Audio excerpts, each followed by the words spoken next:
our song today, acknowledging that. Not that every moment isn't the time for isn't a season for nonviolence, but it's a time we get to focus our attention and acknowledge that aspect of the human experience.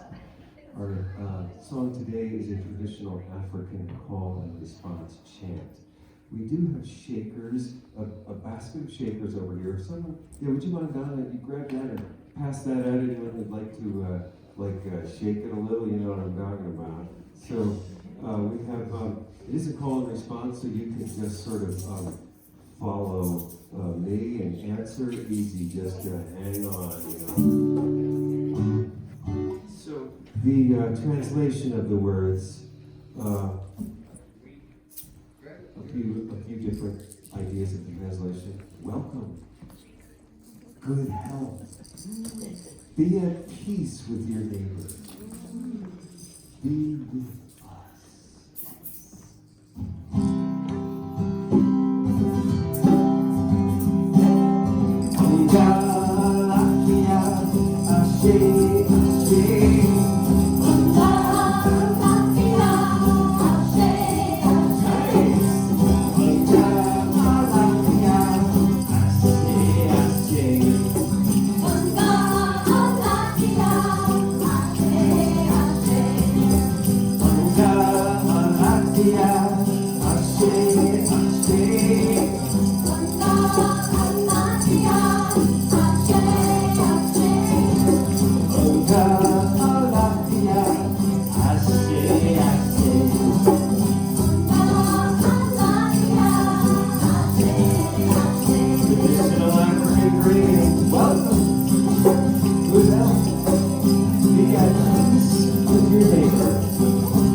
ushers can pass around the basket to put the shakers back in.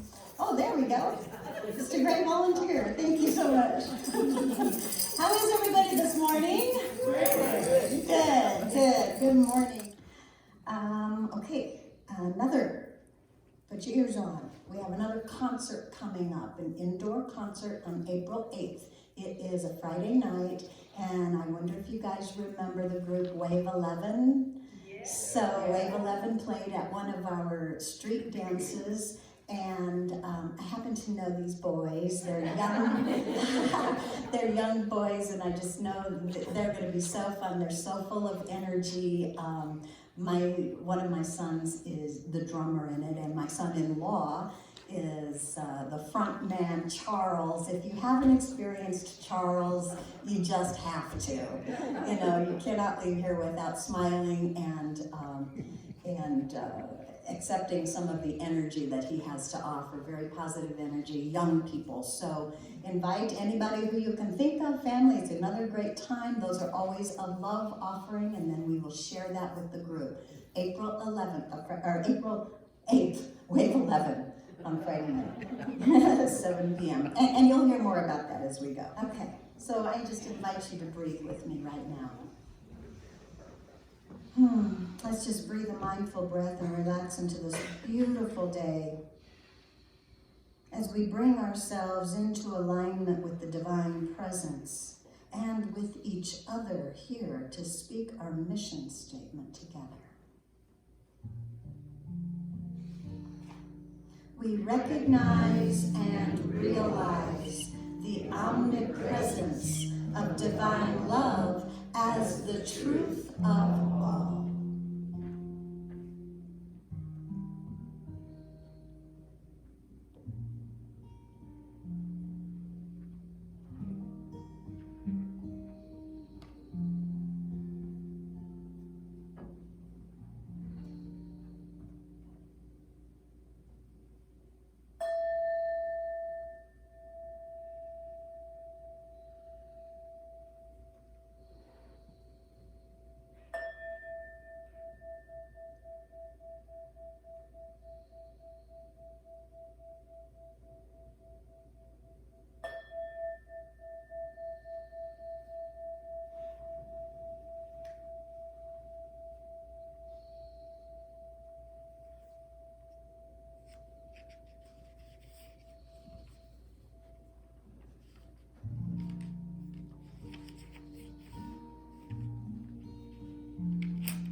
I will make a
in this quiet place, as we turn within and deepen our connection with Spirit,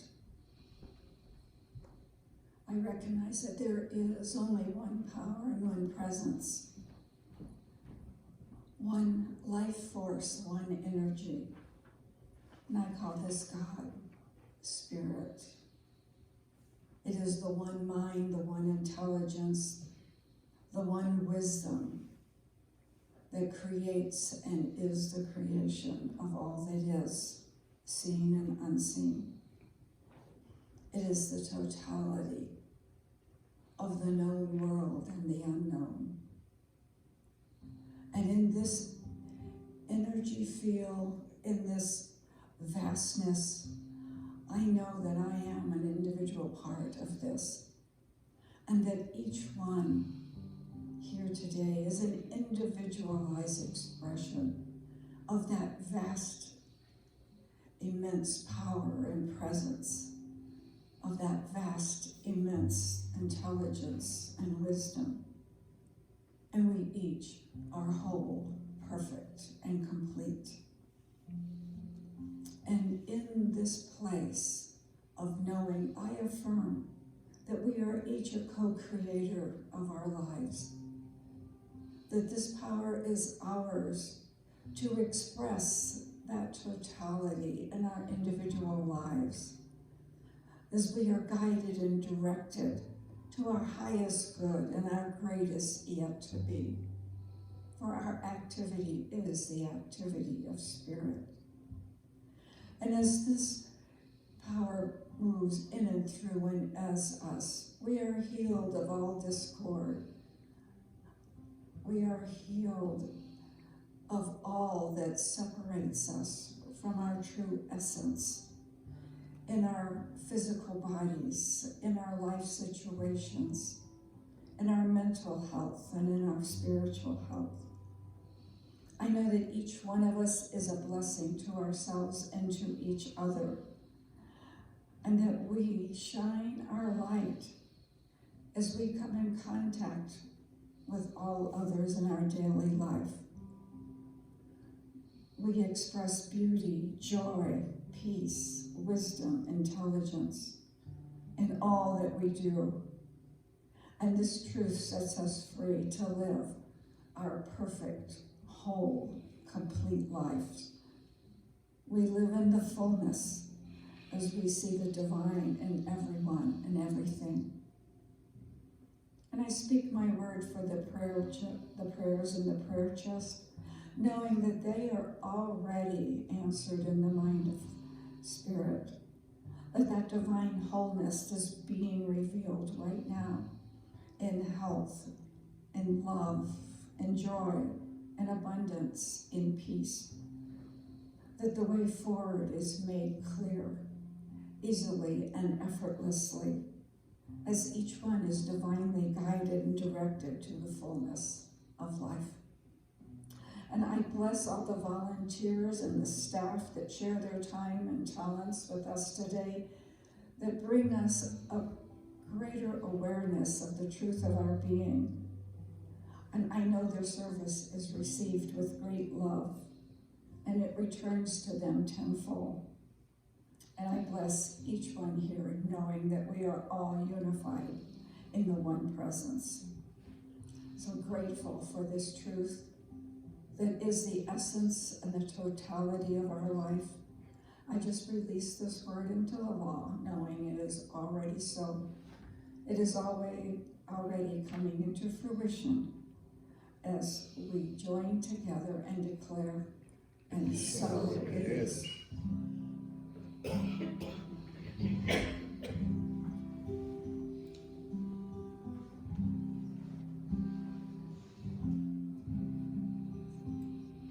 Get ready, my soul. I'm diving in. Get ready, my soul.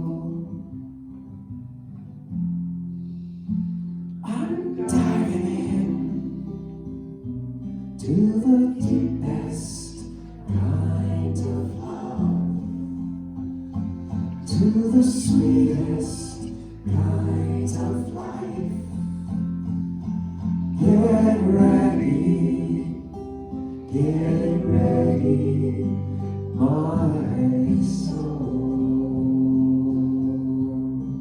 'Cause here I go,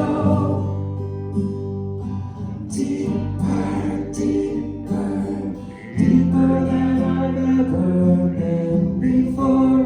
Here I go, closer, closer, closer to my sacred source. Here I go, deeper, deeper, deeper than I've ever been before. Here I go, closer, closer, closer to my sacred source.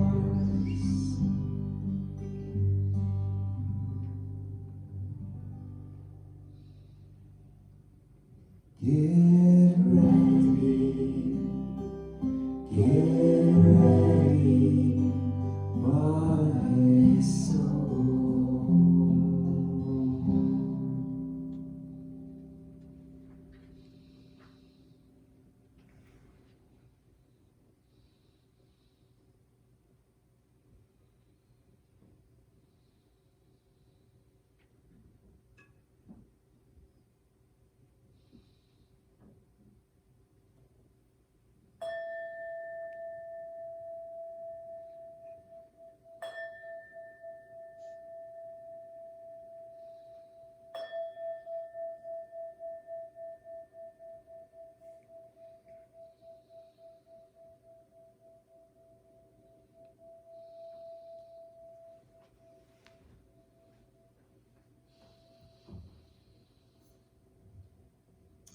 Good morning.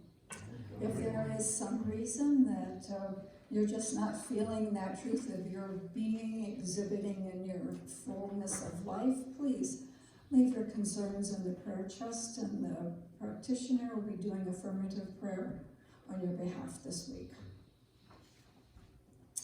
And from Ernest Holmes, we should feel equal to any occasion and be overcome by none. We should enter any and all true endeavors with a zest for life and get a real joy out of living. I like that. Yeah. And from Maya Angelou, if you're always trying to be normal, you will never know how amazing you can be.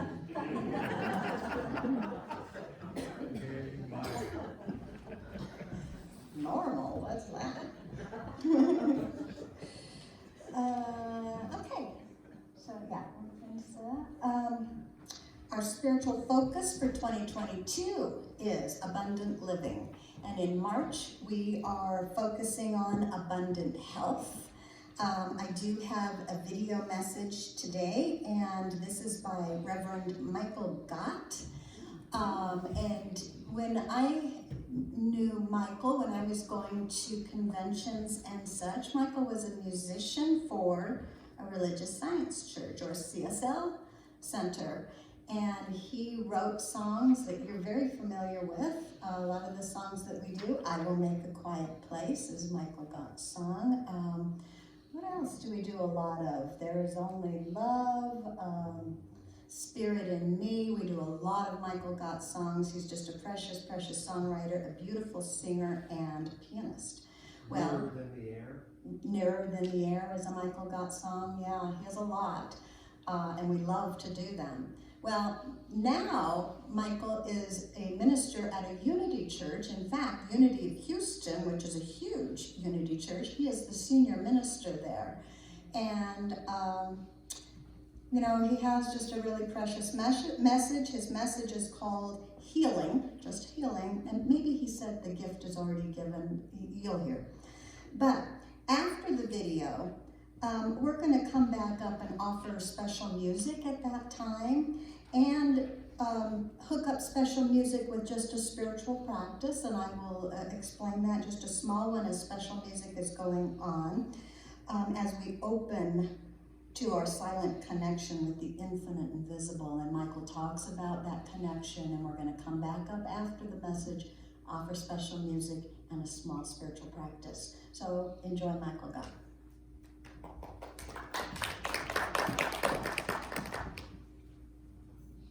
Today is part 2 of our 4-part series based on the more seminal work called The Revealing Word. It's a metaphysical dictionary of Bible themes and concepts and words.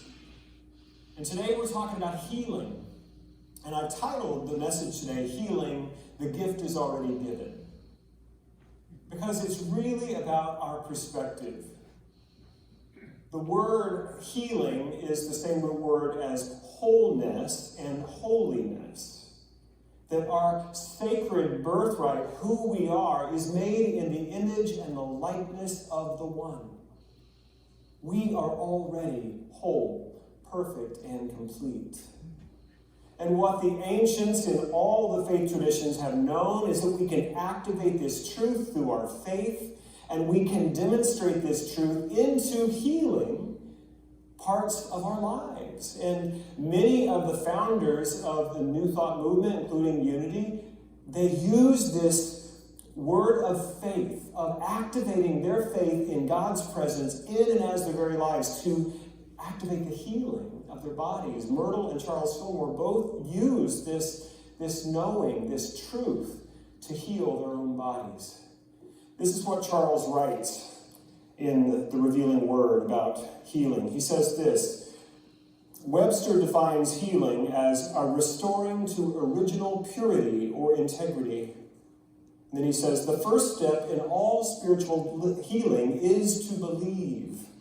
And the next step is openness and receptivity to the stream of healing life. Through the exercise of our faith and our words, our spiritual quality is fused into unity with the power of Christ, and the work is marvelously accomplished. The first thing we have to do is believe that the power of God resides within us, that we are part of this life of possibility and wholeness. And then he says, secondly, we open. And he says we align our faith and our words, and I'm even going to add a little bit to Charles, and sometimes our actions. We begin to move through our world in a different way because we know who we are. Ernest Holmes says it this way. He said, there is nothing to heal, only truth to be revealed. And so our work is to know this truth and then to reveal it into our lives. John 8:31 through 34. To the Jews who had believed him, Jesus said, if you hold to my teaching, you really are my disciples, and you will know the truth, and the truth will set you free. And they answered him, we are Abraham's descendants, and we've never been slaves of anyone. How can you say that we shall be set free? And Jesus replied, very truly I tell you, everyone who sins is a slave to sin. In metaphysics, what we understand sin to be is anything that stands in the way of who we are in God. Any false idea of who we are, and then we act on that into our actions. We don't think of it as being breaking the rules, are going to keep us from getting into the good place when we die. No, sin is anything that obstructs the truth of God living in us. Anything. And so if you have some baggage around that word, I invite you to let that go. For, the scripture also says that all have sinned and fallen short of the glory of God. That means the Aramaic word that Jesus would have used to describe sin is an archery term. It means miss the mark, not a bullseye. Let's just let our perfectionist go. If your perfectionist is in the room with you, I invite them to leave now. This is not about being perfect to be acceptable in God's eyes. It's not about being perfect. And when I'm perfect, then I can activate these unity principles and see healing in my finances, in my relationships, in my body. No, it's not about being perfect. What did Charles say? be open. Activate your faith, believe, and then be open that the dice of the universe are already loaded in your favor. Open to the possibility. I mentioned last week that Myrtle is, for me, a beautiful balance. She brings a lot more heart, whereas Charles brings a lot more head and principle and law and concept. And this is what Myrtle said about healing her own body using these principles. She said, I went to all the life centers in my body, and I spoke words of truth to them, words of strength and power. And I asked their forgiveness for the foolish, ignorant course that I had pursued in the past, when I had condemned them and called them weak, inefficient, and diseased. And I did not become discouraged at their being slow to wake up. How many of us have been discouraged when we begin to practice these principles and it's not working according to my timeline? But Myrtle was not discouraged at their being slow to wake up. But she kept right on, both silently and aloud, declaring words of truth until my organs responded. And neither did I forget to tell them they were free. They were free, unlimited spirit. I told them they were no longer in bondage to the carnal mind, and they were not corruptible flesh, but centers of life and energy. Myrtle very famously said, I'm a child of God, therefore I do not inherit sickness. She was talking about our spiritual DNA. And when Jesus says the truth will make you free, he says first you will what the truth? Know it. And I'm not talking about a head knowledge. Jesus was not talking about a mere head knowledge. Because you know that thing Mary Morrissey says, I love it. She's like, sometimes you think you know something, but you don't, you know about it. You kind of get the overall concept. But unless you demonstrate this truth in your life, you don't know it in the way that the master teacher Jesus was talking about. Because it's not just head knowledge, it's head, heart, soul, spirit, body, living knowledge. I live this truth, it's who I am. And when you know the truth in this way, you are different and you are free. So that is metaphysics. We can all go home and have beautiful, perfect lives now, right? That's it. We got it. Know the truth. That we're one with God, created in the image and likeness of perfection and love. That's who we are. So what is the problem? We don't believe it. What did Charles say? You got to first believe. And it's complex. We're complex, you know? We have these minds. Well, let me just speak in first person. I have a mind that likes to complexify everything. Make it more complicated than it needs to be. Because, you know, I had a history and a family who I went to see this week. So if I'm a little on edge, I was in Oklahoma with my Pentecostal family. I love y'all. I know they're not watching the live stream, but I love every one of you. But it was a different world I was in Oklahoma this week. I distracted myself. See? Did it again right there. There's my mind. I want to share with you a personal story about how I use unity principles, the metaphysical principles of healing, to heal an aspect of my own life, and it was around my finances. I was a gigging musician who drank a lot in my 20s. So you can just guess at my credit rating when I was about 30, when I came into this teaching. Not good. No savings, money was scarce, living. They didn't have a paycheck, it was gig to gig to gig and tip to tip. And if money did come in, it was gone. And then I came into a metaphysical church, very much like Unity of Houston, and I was told, you can have prosperity and abundance in your life. Jesus promised it. It's in all the ancient teachings, all you have to do is work these principles and you can have abundance. And it's like, sign me up. Took the class. And guess what? It worked.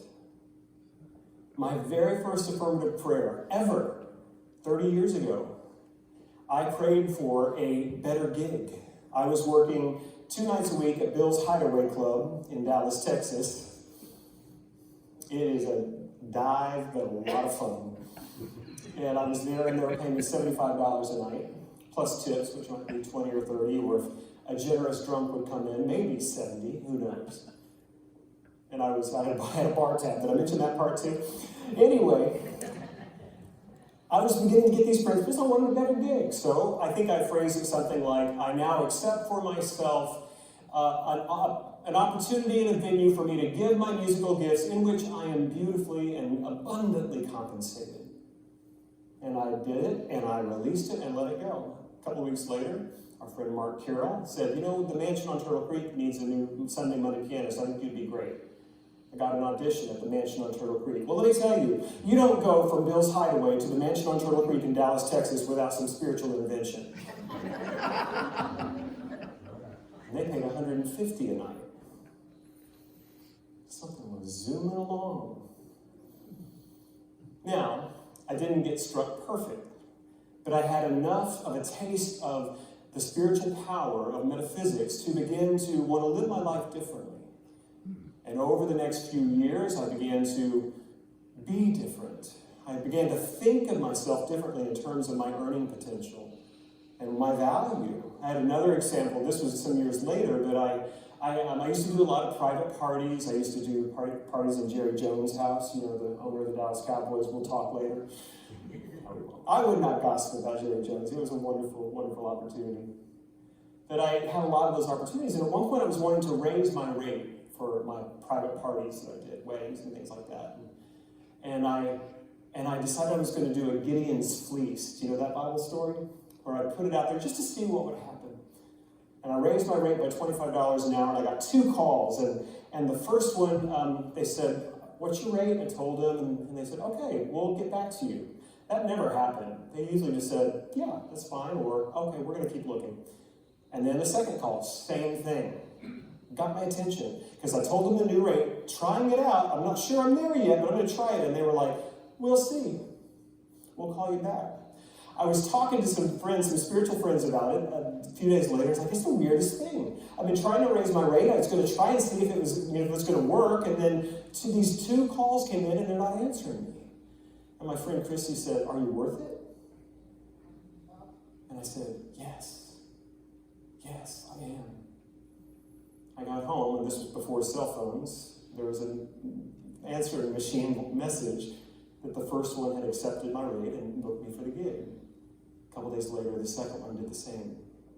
Maybe it's just coincidence, or maybe the universe was waiting for me to acknowledge who I am and my value. I continued to struggle. So here's the thing. You can begin to get pieces of this technology, and you can start generating some revenue. And I'm just talking about money right now, but whatever area of your life you're wanting to work with spiritual power, you can begin to see movement there, and you still got work to do.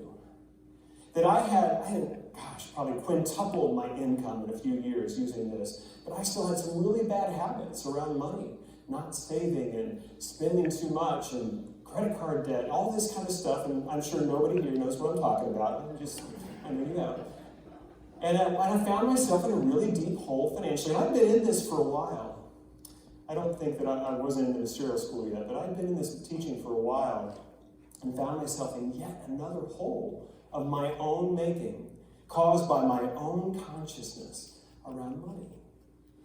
And a friend of mine, she's spoken here before, Reverend Karen Russo, she's the author of The Money Keys and great coach around prosperity. And we were doing a conference together in California. I was doing music, and I told her what was going on. And I asked her if she would work with me, if I could hire her to do a session for me. And we sat on this bench overlooking the Pacific Ocean in Monterey Bay, California. And I told her what was going on, and she just said, "Well, it sounds to me, Michael, as though the divine masculine is shut down, is paralyzed in your life." Now, I wasn't even that familiar with her teaching. She does this beautiful work of balancing divine feminine, which is about awareness, gratitude, the ability to experience satisfaction, and the divine masculine, which is about intention, choice, and action. But she diagnosed something that was amiss in my consciousness. And without even really knowing what she was talking about, I described it like there was a bell that rang in the air around me. And I was free to take good action again. And that was the point when it really began to move. That I began to change. I was willing to be different in relationship with divine substance and financial flow. I wasn't waiting to be rescued from some supernatural being up in heaven. I was ready to take it in me to be different now. And I'm not saying that I might not experience financial struggle again, but I haven't since. That it has been an expansion of wholeness, that I know who I am, and this healing has continued to flower, unfold. I know the truth, and I've been set free. And this is what's possible with metaphysical healing. We do the work, as I love what Charles said, that first we believe. We must first accept the premise that God's power and presence are right here within me. Ernest Holmes said, I'm going to read it so I don't mess it up. The realization of the presence of God is the greatest healing agency known to the mind of man. To realize, to know it, body, mind, heart, soul, and being, to realize God's presence and power are here within me. We know that, we believe it, and then we open to being different, to acting different, to speaking differently than we have before. I have another thought I want to share with you this week as I was preparing for this message. There were times I would do my affirmative prayer, my metaphysics, from a place of fear. And I was so scared, I just needed this fear to go away, or this thing that was threatening me, I needed that to go away. And what I'm aware of now, kind of in hindsight, is that if we're praying from the vibration of our fear, that's not the same as praying from the vibration of our wholeness. Can you feel that? And sometimes we do that. We get scared or hurt or mad or sad, whatever the experience we're having, and we want to do our prayer to make this experience change, trying to make something go away. The word integrate is from the Latin integrare, and it simply means to make whole.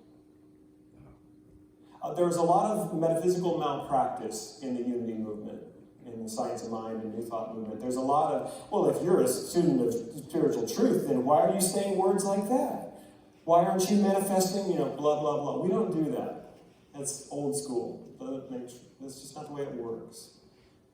And I will tell you that I, as a practitioner and a minister of this teaching, I make a lot of room for the human experience. You don't have to be perfect, but you do have to be open. You have to believe. I'd like to read for you a passage from the Gospel of Mark. We're going to do a little bit of Bible, metaphysical Bible interpretation now. This story takes place in all three of the canonical Gospels. That's Matthew, Mark, and Luke.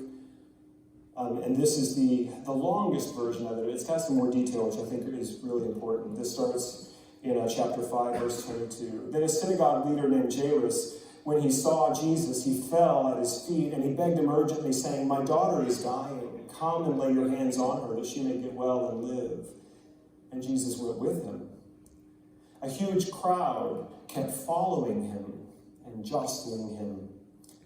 Now there was a woman who had been suffering from chronic bleeding for 12 years. Although she had endured a great deal under the care of many doctors and had spent all her money, she had not been helped at all, but rather grew worse. And since she had heard about Jesus, she came up behind him in the crowd and touched his robe, because she had been saying, "If I can just touch his robe, I will get well." And the King James Version said, "If I can but touch the hem of his garment, I shall be made whole." Her bleeding stopped at once, and she felt in her body that she was healed from her illness. Immediately, Jesus became aware that power had gone out from him, so he turned around to the crowd and he asked, "Who touched my clothing?" And his disciples asked, "You see the crowd jostling you, and yet you ask, 'Who touched me?'" But he kept looking around to look at the woman who had done this. So the woman, knowing what had happened to her, came forward fearfully, fell down trembling in front of him, and she told him the whole truth. And he said, "Daughter, your faith has made you well. Go in peace and be healed from your illness."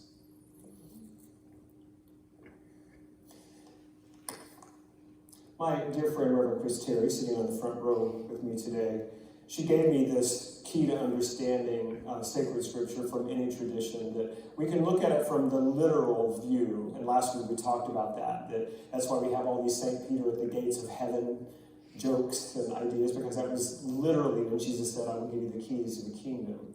That's one way to look at the Bible and sacred scripture. It's looking at the surface meaning. The second level is, and if I'm blaming you if I get this wrong, the second level is to look at the context, the historical context, the scholarly approach, to deconstruct those literal meanings and see what this might have meant at the time to the people who have heard the story. Is this oral tradition? What is this? And that is a beautiful way to gain understanding into these ancient stories, but it also can be a little dry. And there's not a lot of heart in that space. And the third way is what we would call metaphorical or metaphysical interpretation, where we place ourselves in the story. And everything that happens, every action, every character, every word, is about our spiritual journey. And so this woman, I am going to give you just a little bit of context here, that second way of dealing with scripture. It would have been absolutely taboo for a woman to touch a man who was not in her immediate family in Jesus' Jewish culture. That would have been absolutely forbidden. Yeah. There were also a lot of purity laws and things, and so someone who had, and particularly around blood, and someone who had an illness where they were bleeding, there's a lot of taboos around that. So a woman who is bleeding, this issue of blood, as it says in the King James, would touch a rabbi, a teacher. No, that is not allowed. But it's important to the story for you to know that.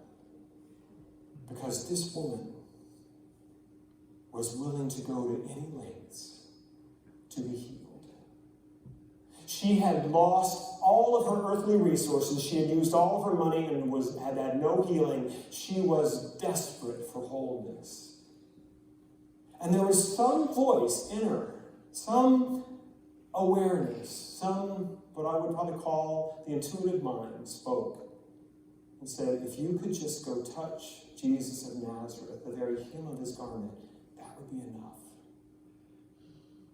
And she was willing to fight through the crowd. She was willing to, in her weakened state, to stay strong and push people away until she reached the goal and touched the hem of his garment.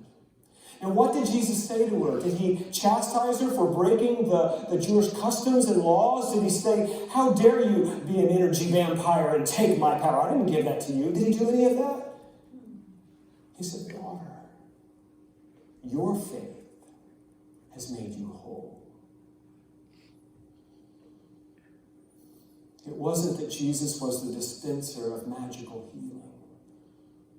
It was that her faith, she believed. And she was open and willing to go to any lengths to receive her birthright of wholeness.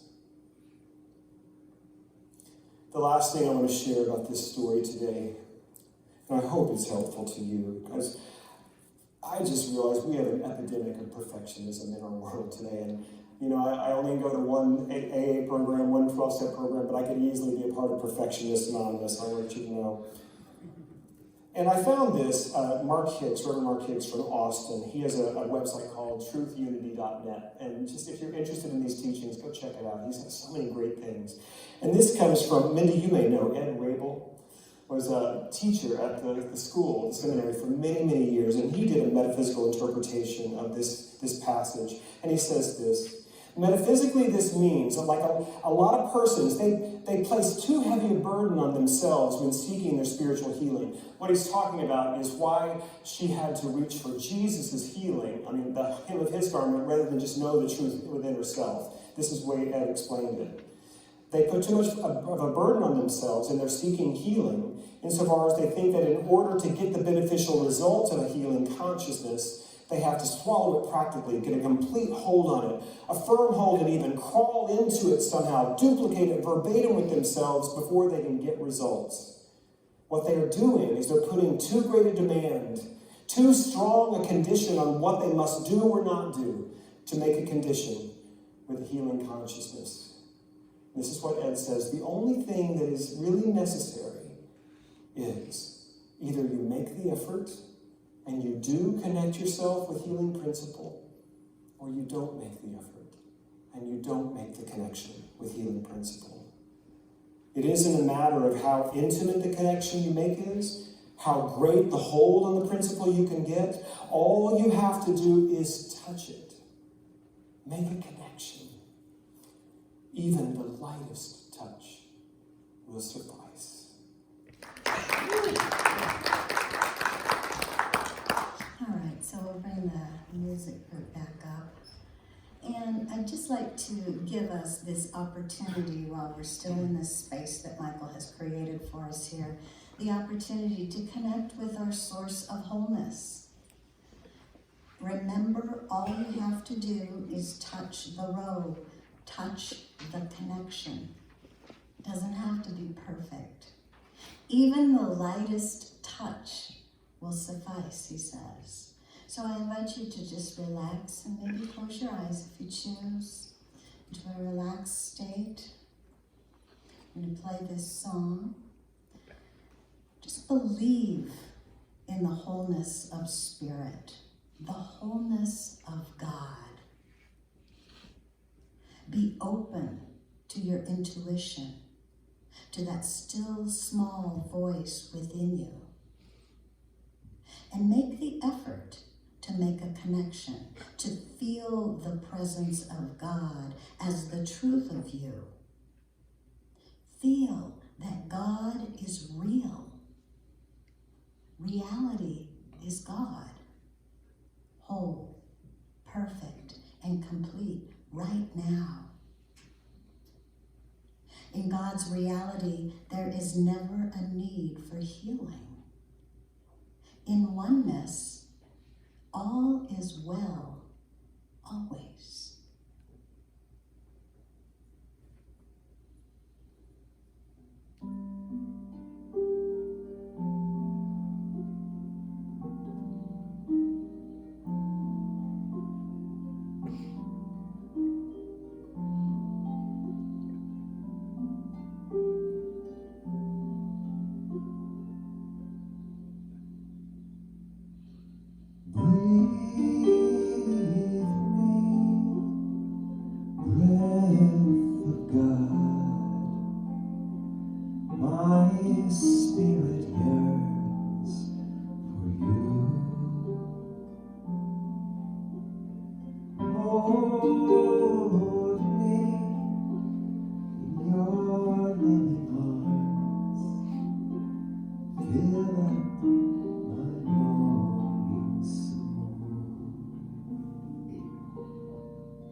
Just take a deep breath here. I'd like to end today with a quote by Shakti Gawain. She says, "Spiritual healing occurs as we begin to consciously reconnect with our essential being, the wise, loving, powerful, creative entity that we are at our core."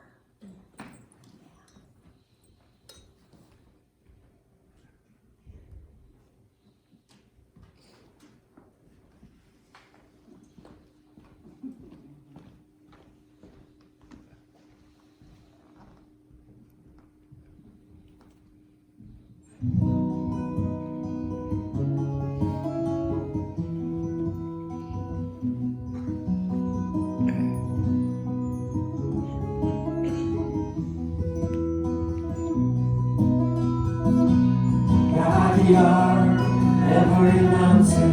God, you are every ocean. God, you are every canyon, every inch of earth and sky. God, you are every morning. God, you are every midnight. God, you are every moment, every second of my life. Everything I see, everything I do, everything I am is you. Everything above, everything below, everything I know is you. God, you are every sunrise. God, you are every moon glow. God, you are every star shine, every inch of earth and sky. God, you are every springtime. God, you are every snowfall. God, you are every season, every second of my life. Everything I see, everything I do, everything I am is you. Everything above, everything below, everything I know is you. 'Cause you are the very breath I breathe, and your perfect love created me.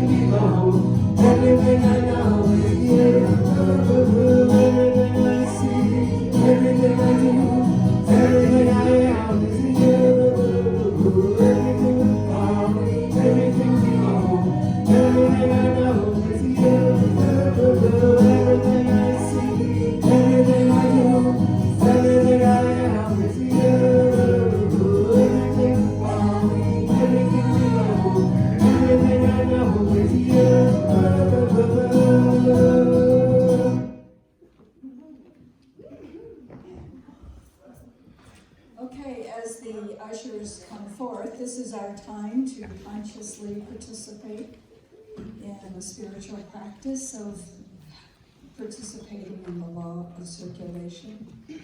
So if you'll take your gift, your tithe in your hand, and just affirm with me that knowing that this gift comes to me as a blessing of the divine, and it is from that inexhaustible source, I gratefully and joyously share in this giving and receiving, knowing that the circle is complete and is always continuous. And our affirmation: God has a financial blessing with my name on it.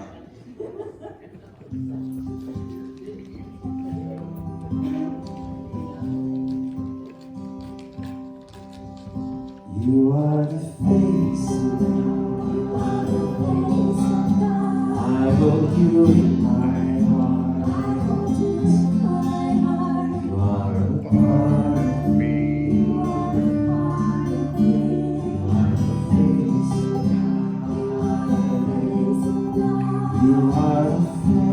of God. You are the face of God. I hold you in my heart. You are a part of me.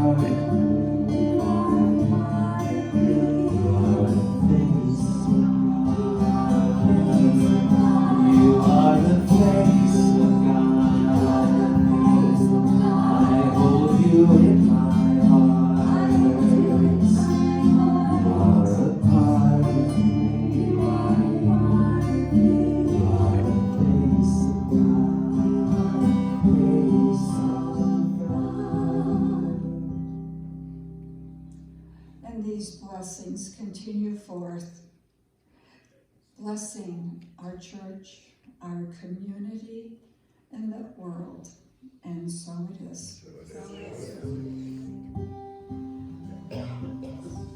Thank you so much, Lou. Thank you. I think we're ready to claim our good, so we'll put that up. And this has to do with health. Okay, these are affirmative statements that we want to saturate our consciousness with. We want these things to fall into our deeper mind so they're working out in our lives, okay? So all together, we'll just go right down the list. Here we go. God is expressing health in my mind and body right now.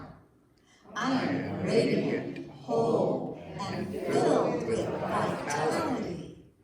I love and appreciate my mind and body. I decide to be healthy now, and so it is. I'm in the right place at the right time. I am just where I'm supposed to be. I'm in the right place at the right time. I am just where I'm supposed to be. I'm in the right place at the right time. I am just where I'm supposed to be. I'm in the right place at the right time. I am just where I'm supposed to be. I'm in the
health,